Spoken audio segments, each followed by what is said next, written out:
টেপটা লাগানো ছিল, তো আমি টেপের বদলে ওখানে একটা বোর্ড দিয়ে কাজটি করেছি। দেখুন কাজটি সম্পূর্ণ কীভাবে আমি করলাম।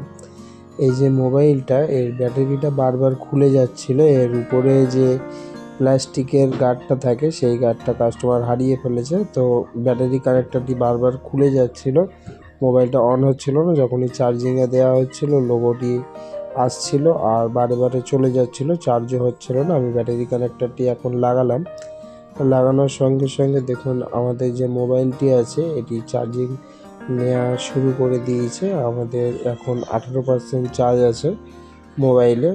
তো এটাকে আমাদের পারফেক্ট করার জন্য আমি একটা ইউভি যে লাইট আছে ওই লাইটটা খুলে নিচ্ছি। লাইটের ভিতরে যে বোর্ড আছে এই বোর্ডটা দিয়ে আমরা করবো। আর একটি বোর্ড রয়েছে, এই ইউভি লাইটের বোর্ড থেকে আমরা ইউভি লাইটগুলো তুলে নিয়েছি আর ছোট ছোট দুটো ফুটো করে নিয়েছি যাতে আমরা স্ক্রুটি লাগাতে পারি। দেখুন আমি স্ক্রুটি লাগিয়ে দিলাম এক সাইডে, এবারে আর এক সাইডে স্ক্রুটি ফিটিং করব।